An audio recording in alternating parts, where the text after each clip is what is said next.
বইয়ের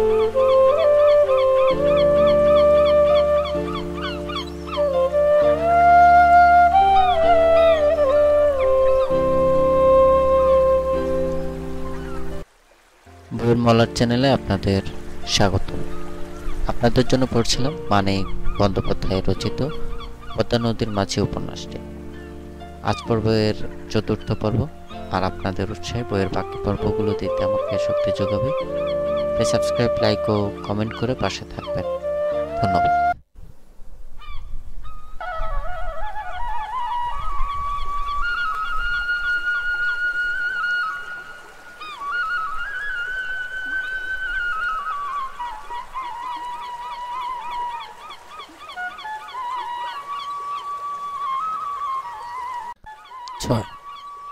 সেদিন রাত্রে গোপীর পায়ের যন্ত্রণা খুব বাড়িয়া গেল। তাহাকে নতুন ঘরে আনা হইয়াছিল। সারা রাত সে ছটফট করিয়া গুঙাইয়া কাটাইয়া দিল। মালা জাগিয়া বসিয়া রহিল তাহার শিয়রে। কুবেরও অনেক রাত অবধি জাগিয়া রহিল। তারপর সে ঘুমাইয়া পড়িল বটে, কিন্তু ভালো ঘুম হইল না। শেষ রাত্রে উঠিয়া বসিয়া সে ডাকিল, গোপীর মা। জবাব দিল কপিলা, গোপীর মা ঘুমায়। কুবের উঠিয়া আসিয়া বলিল, যা তুই ঘুমাগা কপিলা, আমি বইয়া থাকি। কপিলা চাপা গলায় বলিল, আরে পুরুষ, রাত ভরে ঘুমাইয়া বিয়ানে কয়, যা তুই ঘুমাগা কপিলা।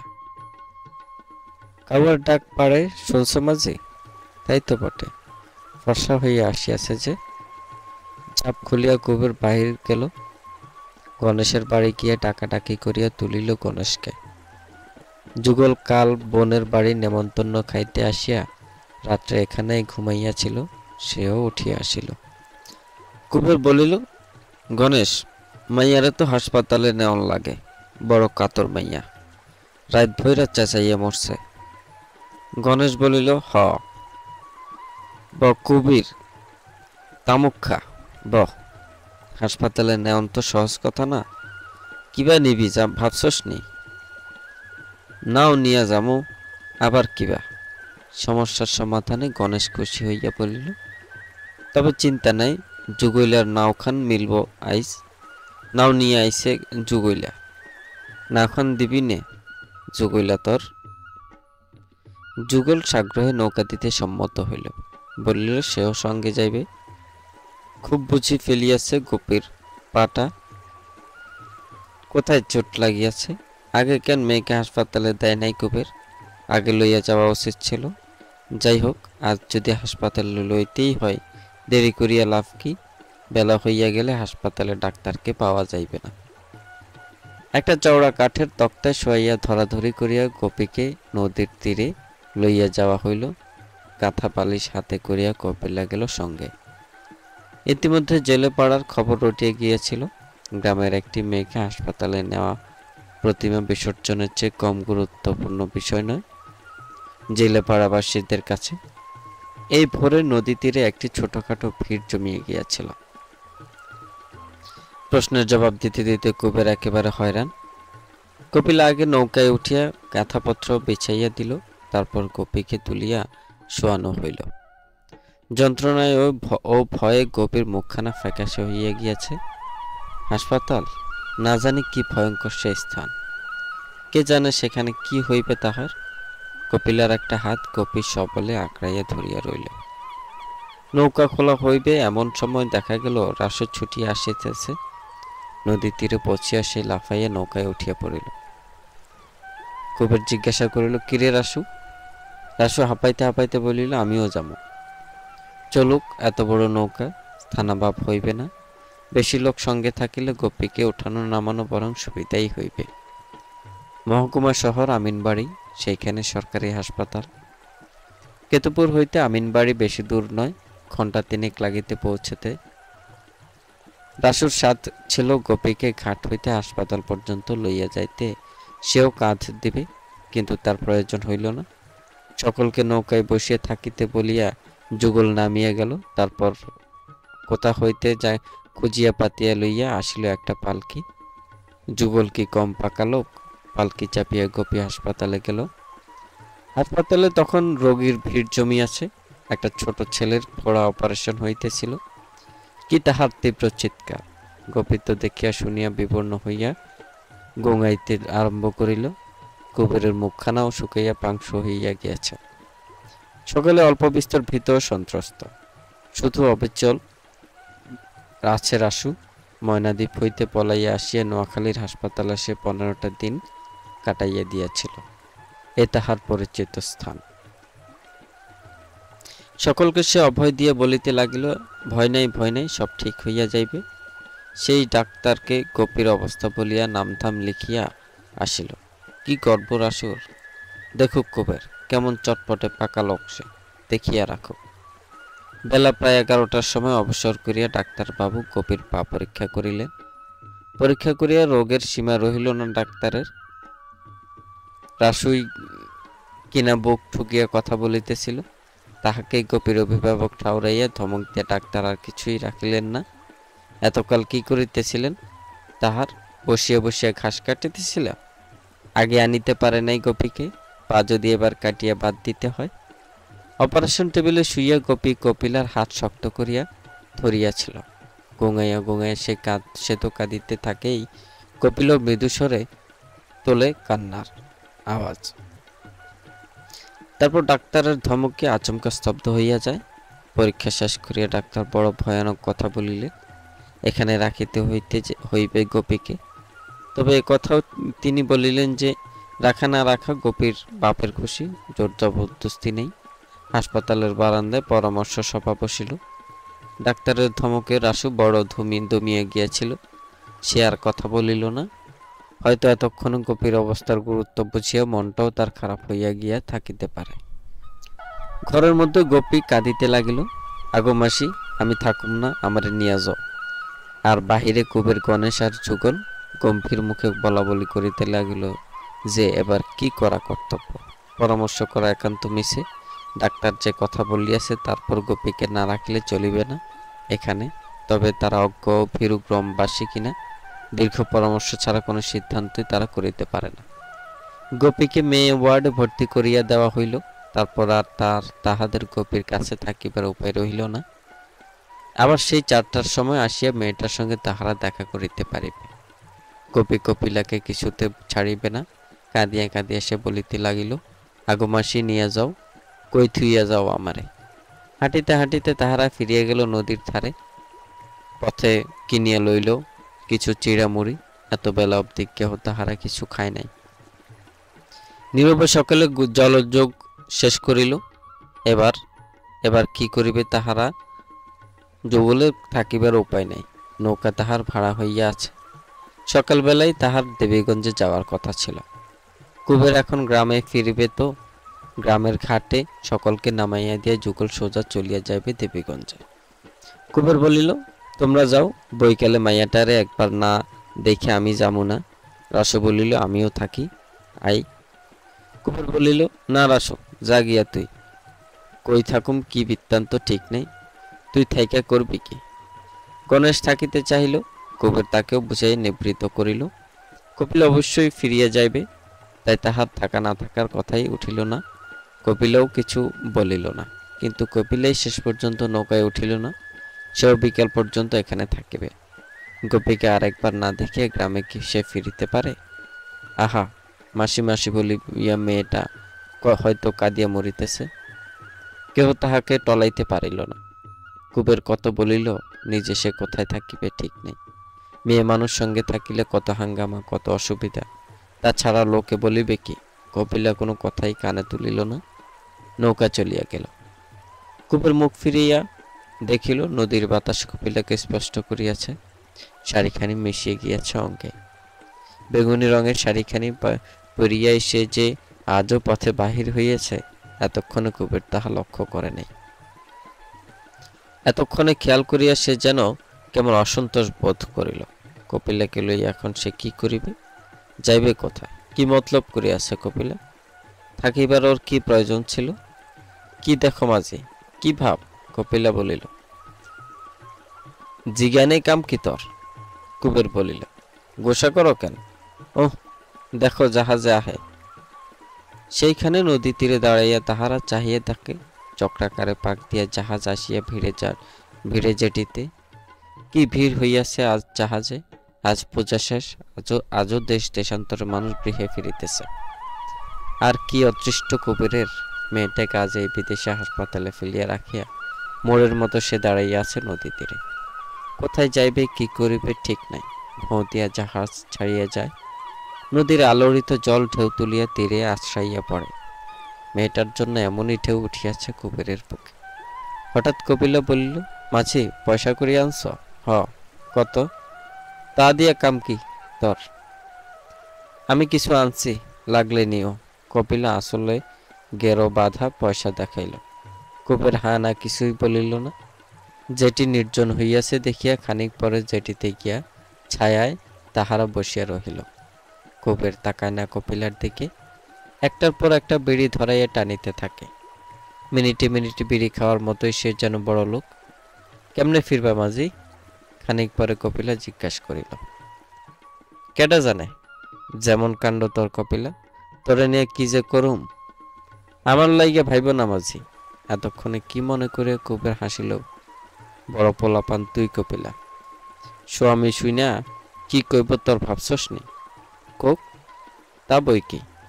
কলঙ্ক কিনিবার সাহায্যে কপিলা 16 আনা দেখা যায়।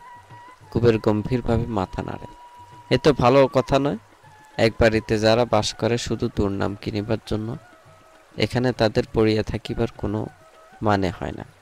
শুধু গোপীর জন্যই কি কপিলা রহিয়া গেল? গোপীকে সে এত ভালোবাসে কে জানে। কপিলার মন বুঝিবার ক্ষমতা ভগবান কুবেরকে দেন নাই। বেলা পড়িয়া আসিলে দুজনে হাসপাতালে গেল। কুবেরের এবার প্রথম মনে হইল থাকিয়া বুঝি ভালো করিয়াছে কপিলা। এমন করিয়া নতুবা গোপীকে সে নিজে তো সান্ত্বনা দিতে পারত না কপিলার মতো।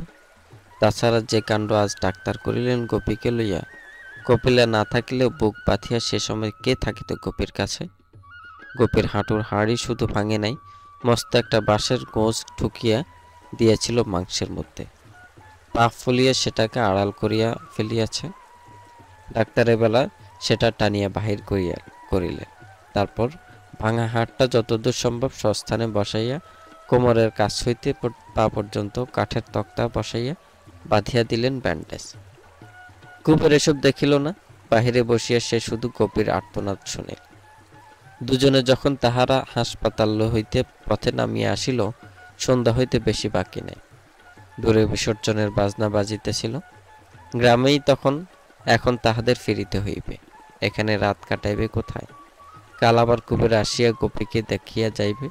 নদীর ঘাটে গিয়া কুবের নৌকায় নৌকায় চেনা মাঝি খুঁজিয়া বেড়াইল। চেনা মাঝির 2-4 জন মিলিল বটে, কিন্তু আজ বিজয়ার সন্ধ্যায় নৌকা তো কেহ খুলিবে না। দেবীগঞ্জের দিকে যাওয়ার দরকার ছিল। 3 দিনে তারা চলিয়া গিয়াছে। তবে গহনার নৌকা ছাড়িবে একটা। কুবের ইচ্ছা করিলে ভাড়া দিয়া যাইতে পারে, নতুবা কাল সকাল পর্যন্ত অপেক্ষা করুক। যে নৌকায় কেতুপুরের দিকে যাক, কুবের তাহাতে গ্রামে ফিরিতে পারিবে।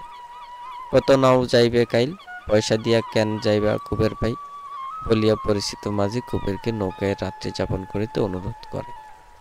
শুধু পরিচিত মাঝি কেন, পদ্মা নদীর মাঝি সে। পদ্মা নদীর যে কোনো মাঝির নৌকায় রাত্রি যাপনের অধিকার তার জন্মগত।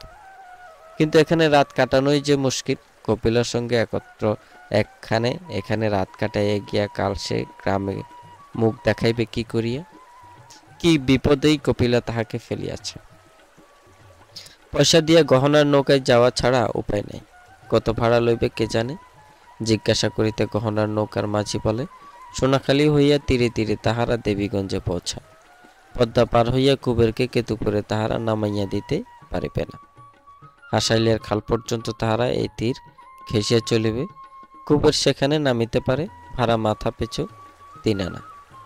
হাসালের খাল হইতে কেতুপুর 2 ক্রোশের কম নয়।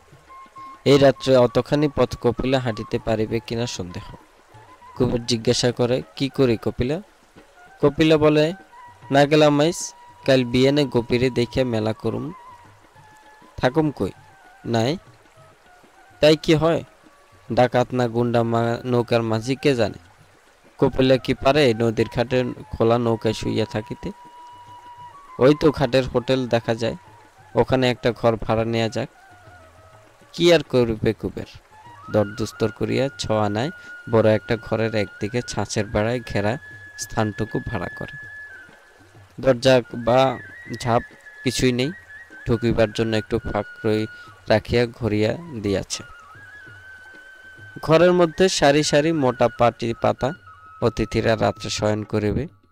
ঘেরা স্থানটুকুর মধ্যে একখানা পাটিতেই মেঝের প্রায় সবটা ভরিয়া গিয়াছে। বাহিরে খোলা চালার নিচে যাওয়ার জায়গা, রান্নাঘরে কতগুলি পিঁড়ি পড়ে, চালাটার মাঝখানে একটা কালি পড়া লণ্ঠন রাখা হইয়াছে। বাকি সর্বত্র জ্বলিতেছে কেরোসিনের কুপি। কুপের গিয়া চালার নিচে বসিয়া খাইয়া আসে। চালার বাহিরে সকলের দিকে পেছন ফিরে বসিয়া খোলা আকাশের নিচে খায় কপিলা। তারপর 1 পয়সার পান কিনিয়া আনে কুপের। ঘেরা স্থানটুকুর মধ্যে বসে দুজনে নীরবে পান চিবায়। সারাদিন কত হাঙ্গামা, কত হাঁটাহাঁটি গিয়াছে। দুপুরে স্নান হয় নাই, পেটে ভাত পড়ে নাই। ক্রমে ক্রমে দুজনেরই ঠুল আসিতে থাকে। আর একটু রাত হইলে কুপের উকি দিয়া দেখে কাপড় মুড়ি দিয়া কেহ কেহ পাটিতে শুইয়া পড়িয়াছে। কোনো পাটিতে বসিয়া কেহ টানিতেছে তামাক। কুবের উঠিয়া দাঁড়ায়, বলে, শো কপিলা, তুমি কই যাও? ওহ, ওই পাটিতে শুই গিয়া আমি জামু কই? ক্ষীণ ভীরু কণ্ঠে কপিলা বলে, না যাইও না মাঝি। কুবের কি রাগিয়া যায়, কড়া সুরে জিজ্ঞেস করে, কি করুম তবে? ডরামো মাঝি। কি আর করিবে কুবের? আবার সে পাটিতে বসে। কপিলা তাহার চাদরখানা পুটুলি করিয়া তাহাকে বালিশ করিয়া দেয়। তার নিজের মাথায় দেওয়ার জন্য ছোট একটা পিঁড়ি গেছে। কুবের শুইয়া পড়িলে এতক্ষণে কপিলা চুল খুলিয়া দেয়। আঙুল দিয়া চুল আশ্রাইতে আশ্রাইতে বলে, গোপীর লাইগা পরানটা পোড়ায় মাঝি, সে বুঝি ডরাইয়া কাইন্দা মরে। বুঝিতে পারা যায় কপিলা কাঁদিতেছে। কেটা জানে কবে মাইয়া সাইরা উঠা বাড়ি যাইব, মাইয়ারে ফেইলা কেমনে ফিরুম মাঝি কাইল। কুবের কাঠ হইয়া পড়িয়া থাকে। এখানে কাঁদিতেছে কপিলা, ওখানে মালাও হয়তো কাঁদিতেছে। এখন পথের দিকে চাহিয়া কত কি হয়তো ভাবিতেছে মালা, আর গোপী কি করিতেছে তা যেন ভাবাও যায় না। পরদিন ভোরে আগে ঘুম ভাঙিল কপিলার। হাই তুলিয়া সে উঠিয়া বসিল, ঠেলা দিয়া কুবেরকে তুলিয়া দিল। বেড়ার বাহিরে পাটিতে এখনো রাত্রির অতিথিরা নাক ডাকাইতেছে। শুধু বাহিরে দুয়ারের কাছে কেরোসিন কাঠের বাক্সে বসিয়া তামাক টানিতেছে হোটেলের মালিক। রান্নাঘরের দাসী উনানের ছাই তুলিতেছে। কপিলাকে দেখে ঘুমন্ত কুকুরটা উঠিয়া দাঁড়াইয়া লেজ নাড়িতে লাগিল।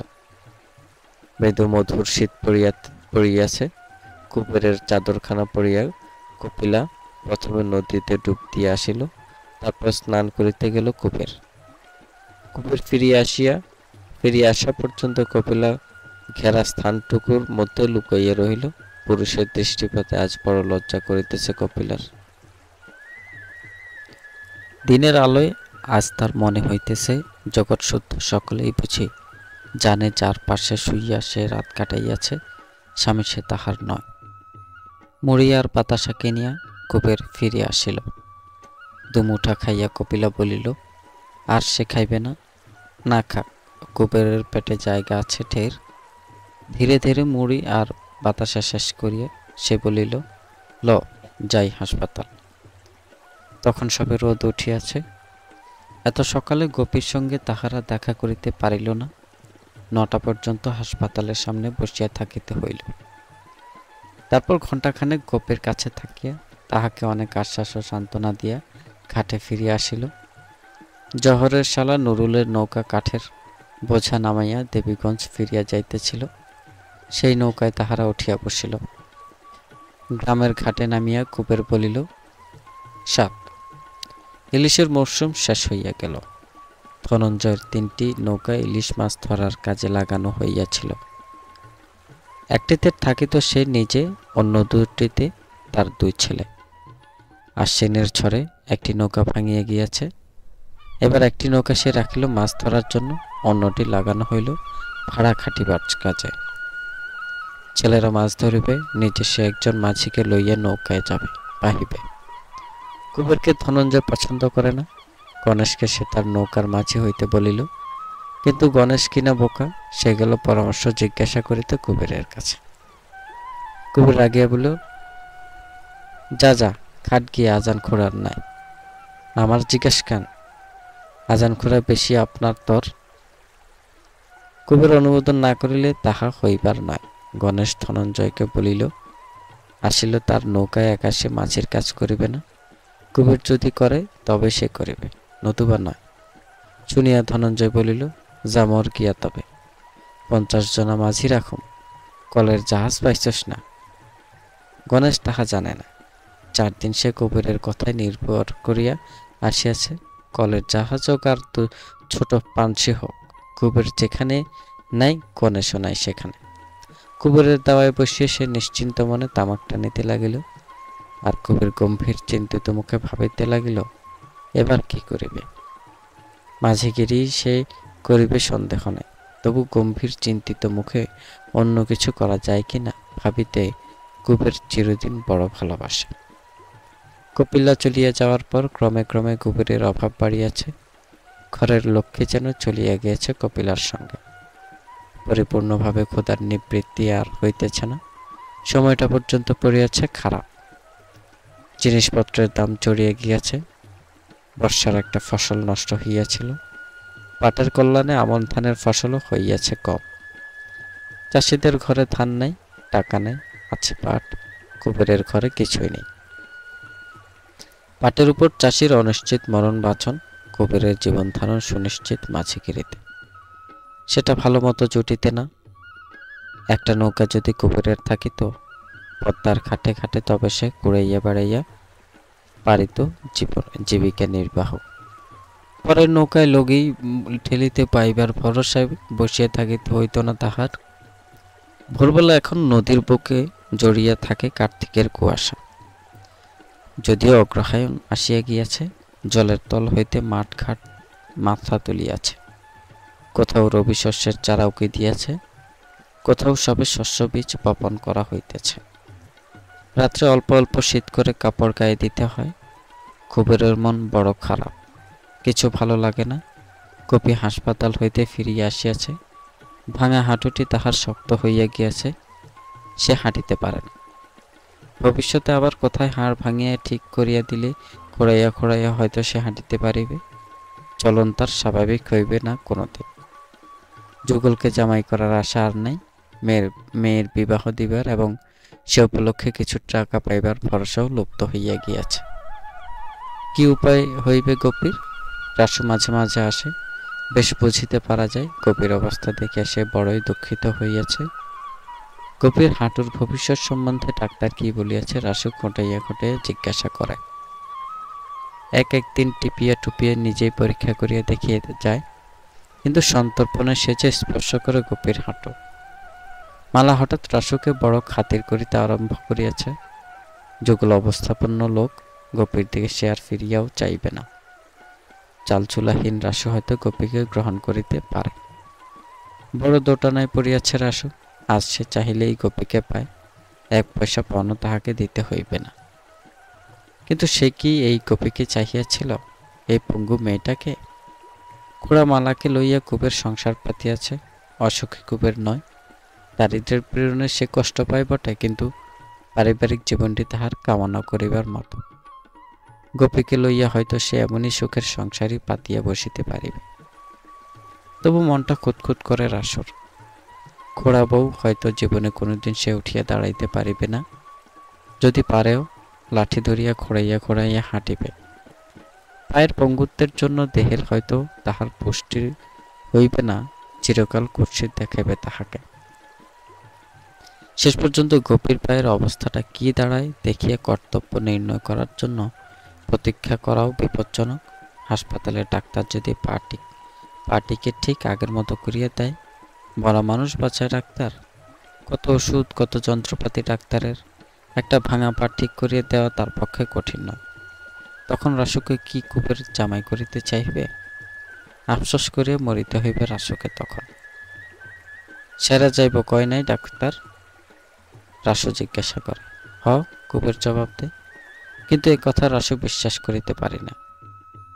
গোপীর মা গোপীর পা যে কিছুদিনের মধ্যে ঠিক হইয়া যাইবে রাসুকে তাহা বিশ্বাস করাইতে এত বেশি আগ্রহ দেখায় কুবের যে রাসু সন্দিগ্ন হইয়া পড়ে। হঠাৎ একদিন সে করে কি, চলিয়া যায় আমিন বাড়ি। হাসপাতালে গিয়ে জিজ্ঞাসাবাদ করে, বলে যে সে গোপীর আত্মীয়। কোনো মতেই কি গোপীর পাটি আগের মতো করিয়ে দেওয়া যায় না? ডাক্তারের সামনে হাত জোর করিয়া সে দাঁড়াইয়া থাকে। কত বেকুল, কত কুণ্ঠিত আত্মীয় সে গোপীর। না, গোপীর দরদি আত্মীয়কে ভরসা ডাক্তার দিতে পারেন না।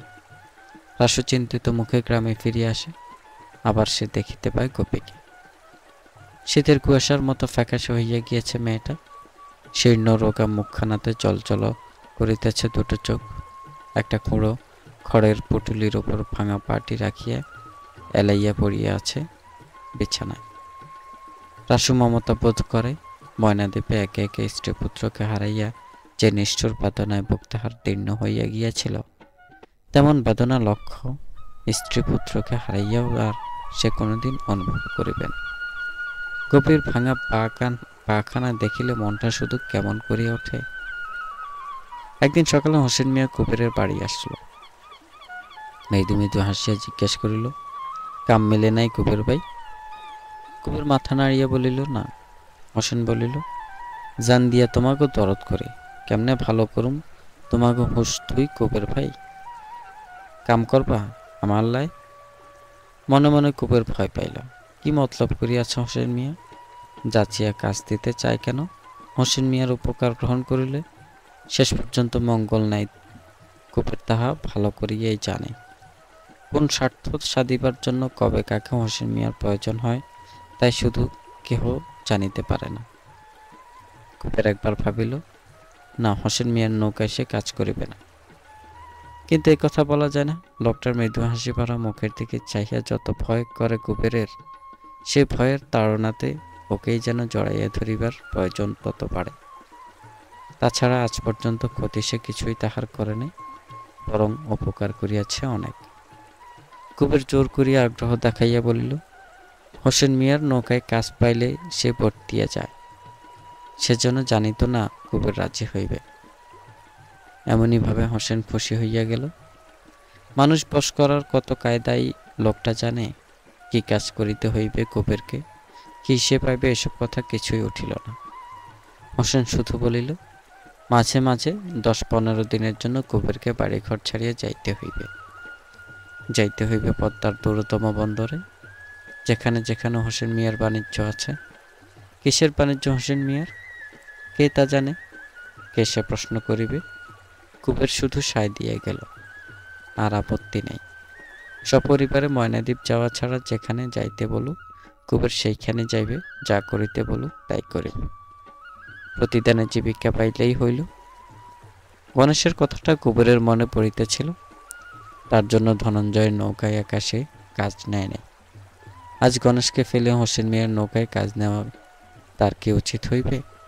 কুবের উসখুস করে। গণেশের কথাটা বলিতে গিয়া মুখে আটকাইয়া যায়। বন্ধুত্ব বজায় রাখিতে গিয়ে যদি তার নিজের কাজটা ফসকাইয়া যায়। তাছাড়া তার সঙ্গে গণেশও হোসেন মিয়ার খপ্পরে আসিয়া পড়িবে, এটা কুবেরের ভালো লাগিতেছিল না। তবু গণেশেরও একটা উপায় হওয়া চাই। ঠকিলিয়া কুবের জিজ্ঞাসা করিল, গণেশকে নিতে পারে না হোসেন মিয়া? গণেশ বলবান, পাকা মাঝি গণেশ। বুদ্ধিটা একটু বোতা বটে, কিন্তু ঝেলে পাড়ায় ওর মতো লগি ঠেলিতে দাঁড় টানিতে আর কেহ পারে না। হোসেন বলিল, ডাইকে আনবা গণেশ রে এখন? যাও, বাতচিত কইরা যাই। কুবের অনিচ্ছার সঙ্গে উঠিয়া গেল। হোসেন মিয়াকে একা বাড়িতে রাখিয়া যাইতে তার ভরসা হয় না। গণেশকে নিয়ে ফিরিয়া আসিয়া সে দেখিল ইতিমধ্যে সংবাদ পাইয়া আমিনুদ্দি আসিয়া হোসেন মিয়ার কাছে বসিয়াছে। আমিনুদ্দিকে দেখিলে চিনিতে পারা যায় না। কয়েকদিন আগে জহরের ছেলের সঙ্গে মেয়েটার সে বিবাহ দিয়াছে।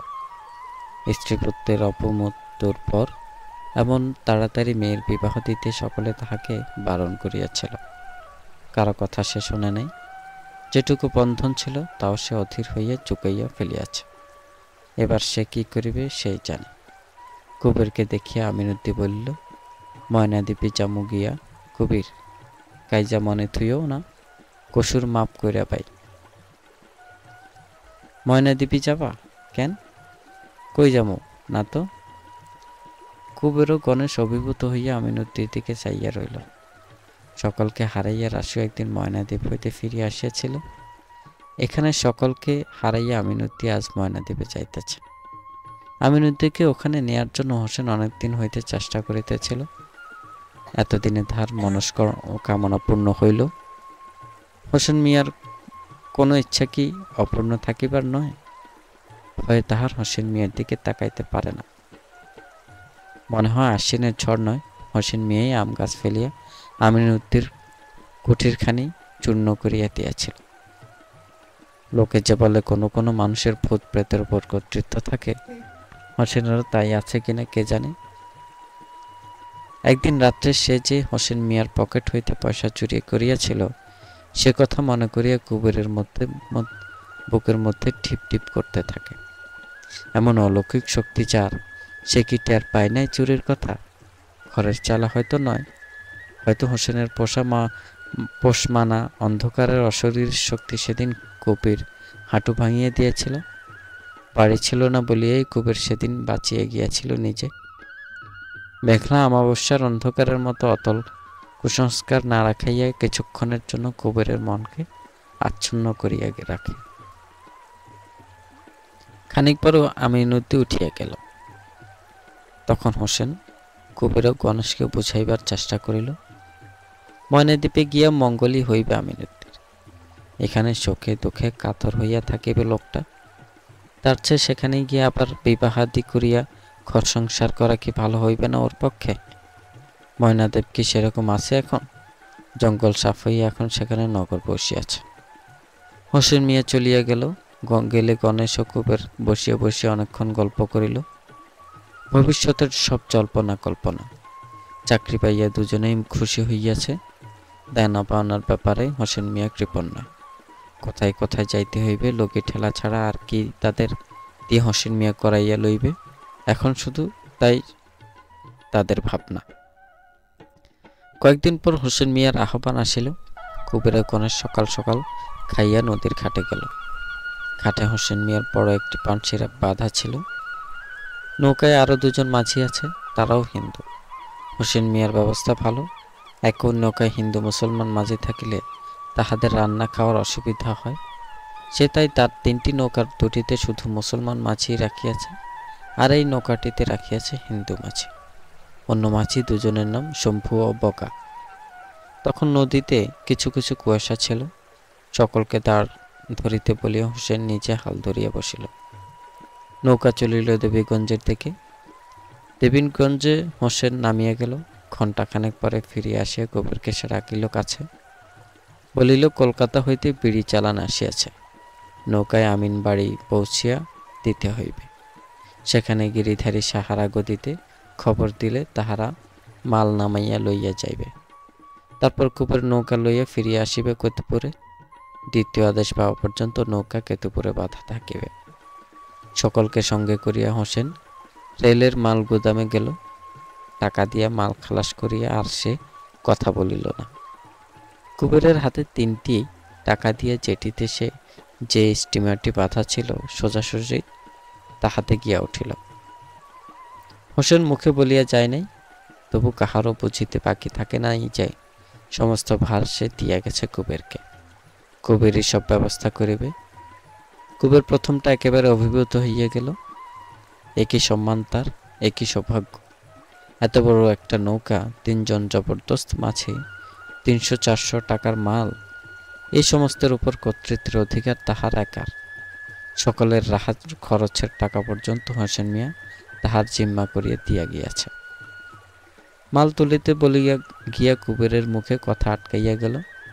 ভয়ে ভয়ে সে একবার সকলের মুখের দিকে চাহিল। হোসেন মিয়ার পক্ষপাতিত্বে না জানি মনে মনে ওরা কত রাগিয়াছে। তারপর কুবের নীরবে একটা প্যাকিং কেস তুলিয়া লইল। শম্ভু জিজ্ঞাসা করিল, জলপানি দিবা না কুবির? কুবের ক্ষীণকণ্ঠে বলিল, মাল নাই তুইলা দিলে চলব না? তা চলিবে।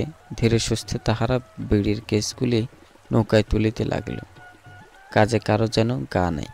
কাজের চেয়ে কথা বলিয়া কুবেরের সঙ্গে খাতির জমাইবার চেষ্টাই তাদের বেশি।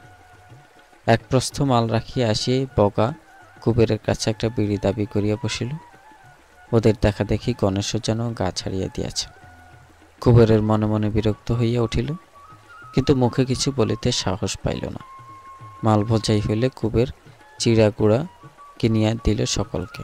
বসিয়া বসিয়া এত আরামে তাহারা চিড়া চিবাইতে লাগিল যেন আজকের মতো কাজকর্ম সব শেষ হইয়া গিয়াছে। নৌকা খুলিবার পরেও তাদের শৈথিল্য বুঝিল না। এমনভাবে দাঁড় টানিতে লাগিল যেন কতকাল আগে তারা মরিয়া গিয়াছে। কুবের বলিল, গাও লাগাও ভাই, জোরে খেপ মারা। শম্ভু বলিল, কেন? কুবের সাহস করিয়া বলিল, কেন কি? সারাদিন লাগাইবা আমিন বাড়ি যাও নে, হোসেন মিয়া শুনিয়া কইব কি? শম্ভু বলিল, হোসেন মিয়া শুনব কেন? বলিয়া শম্ভু হাসিল। দাঁড় উঁচু করিয়া রাখিয়া বুক চিতাইয়া বলিল, ডরাও নাকি হোসেন মিয়ারে কুবির? আই কুবেরের পরিচয় এতক্ষণ ওরা পাইয়া গিয়াছে। সর্দার বলিয়া আর মানিবে না, বন্ধুর মতো সমানভাবে কথা কহিবে। কুবের বড় বিমর্ষ হইয়া যায়, কত বড় পদটা হোসেন মিয়া তাহাকে দিয়া গিয়াছে। ইতিমধ্যে সে তার পদমর্যাদা হারাইয়া বসিল। প্রথম প্রথম যখন ওরা খাতির করিয়া ভাব জমাইবার চেষ্টা করিয়াছিল, তখন একটু দূরত্ব বজায় রাখিয়া চলিলে ভালো হইত। গণেশটা পর্যন্ত ওদের সঙ্গে মিলিয়ে তাহার সঙ্গে ইয়ার্কি জড়িয়ে দিয়াছে। কড়া কথা বলিবে নাকি, ভয় দেখাইবে? ওরা অবশ্য চটিয়া যাইবে, কিন্তু তাহাতে কি আসিয়া যায় তাহার? স্বয়ং হোসেন মিয়া সে নির্বাচিত প্রতিনিধি। তবু জোর করিয়া কুবের কিছু বলিতে পারে না। যেটুকু সে বলে সকলে হাসিয়া উড়াইয়া দেয়। নৌকা অগ্রসর হয় মন্থর গতিতে। আমিনবাড়ি পৌঁছিতে বিকাল হইয়া গেল। গিরিধারী সাহার দোকানে খবর দেওয়া হইল বটে, কিন্তু সেদিন মাল খালাস করিতে কেহ আসিল না। রাত্রে হোটেলে খাইয়া কুবের নৌকায় শুইয়াও রহিল। শম্ভু ও বগার সঙ্গে শহরে গিয়া গণেশ যে কোথায় রাত কাটাইয়া আসিল, সকালবেলা বারবার জিজ্ঞাসা করিয়াও কিছু জানা গেল না। রহস্য করিয়া তিনজন তাহারা হাসিতে লাগিল। মনে মনে বড় রাগিয়া গেল কুবের। এ কি তামাশা জুড়িয়াছে গণেশ তার সঙ্গে? আজীবন যে নির্ভরশীল বোকা লোকটা তাহার তোষামত করিয়া আসিয়াছে, সঙ্গদোষে একদিন এসে এমনভাবে বিগড়াইয়া গেল। একটু বেলায় দোকানের লোক আসিয়া মাল লইয়া গেল। কুবের অবিলম্বে নৌকা ছাড়িল। কেতুপুরের কাছাকাছি আসিয়া দূর হইতে দেখিতে পাওয়া গেল খাঁটা হোসেন মিয়া সবচেয়ে বড় নৌকাটি বাধা রহিয়াছে। দেখিয়া কুবেরের মুখ শুকাইয়া গেল। এত দেরি করার জন্য না জানি হোসেন মিয়া তাহাকে কি বলিবে। শম্ভু এবং বগাও হঠাৎ অত্যন্ত বাধ্য কর্মঠ হইয়া গেল। খাটের কাছে আসিয়া দাঁড় পড়িতে লাগিল ছপছপ। গতি বাড়িয়া গেল নৌকার। হোসেন মিয়া নৌকার সামনে বসিয়া তামাক টানিতেছিল। ছইয়ের মধ্যে জড়সড় হইয়া বসিয়াছিল একটি নগ্ন দেহ 40 বছর বয়সী পুরুষ, দুটি মাঝ বয়সী রমণী ও 3টি ছোট ছোট ছেলেমেয়ে। দেখিয়া মনে হয় একটি মুসলমান পরিবার। কুবের ওদের চিনিতে পারিল না। হোসেন মিয়ার আত্মীয় স্বজন যে নয় সহজেই টের পাওয়া যায়। ময়লা ছেঁড়া কাপড় পরনে ওদের, শীর্ণ দেহে, শুষ্ক মুখে দারিদ্র্যের সুপরিচিত ছাপ। ভয়ে ভয়ে কুবের হোসেন মিয়ার মুখের দিকে তাকায়, কিন্তু হোসেন মিয়া এতটুকু বিরক্তির লক্ষণ দেখায় না। দাড়িতে হাত বুলে একবার শুধু জিজ্ঞেস করে, মাল খালাস দিছ? কুবের রসিদটা তার হাতে দেয়। তারপর 1 টাকা 10 আনা পয়সা ফিরিয়ে দিয়ে বলে, যে রাহা খরচ বাবদ 1 টাকা 6 আনা লাগিয়াছে, বলিয়া তাড়াতাড়ি হিসাব সে দাখিল করিতে আরম্ভ করে। বেশি নয়, 3টি টাকা হইতে 2 আনা পয়সা মোটে সে চুরি করিয়াছে। তবু বুকের মধ্যে তাহার টিপ টিপ করিতে থাকে। হোসেন মৃদু মৃদু হাসে, বলে, রও মিয়া রও, হিসাব দিবানে পরে। সেদিন ছুটি, পরদিন আবার পাড়ি দিতে হইবে। এবার কাছাকাছি কোথাও নয়, একেবারে সেই চাঁদপুর ছাড়াইয়া মেঘনার মোহনার দিকে।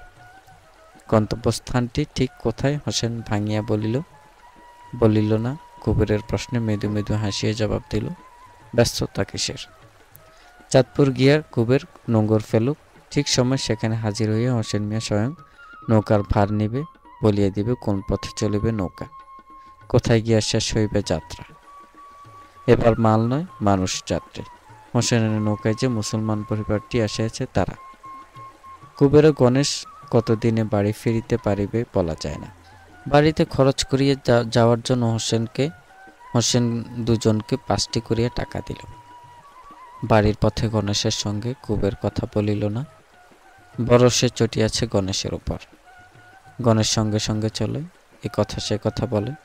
কুবের নীরব হইয়া থাকে, মুখ ফিরাইয়া চাহিয়াও দেখে না।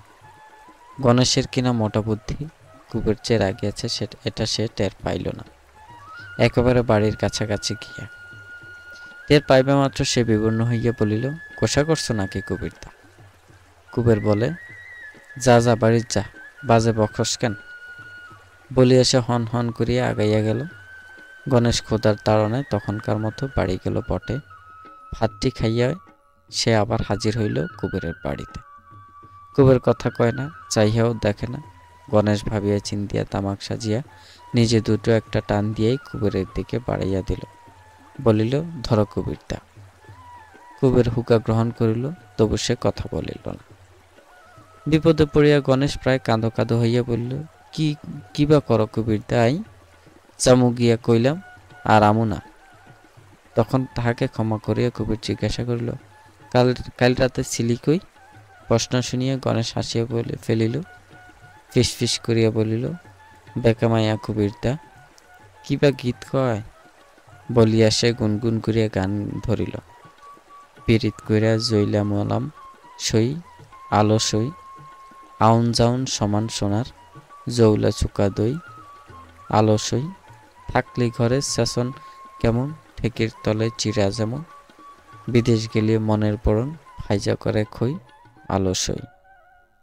কুবের বলিল, দূর দূর লক্ষ্মীর ছড়া, কুচিরিত্তির হইছস? আই কেন গেছিলি? গণেশ প্রতিবাদ করিয়া বলিল, কুচরিত্তির কিবা?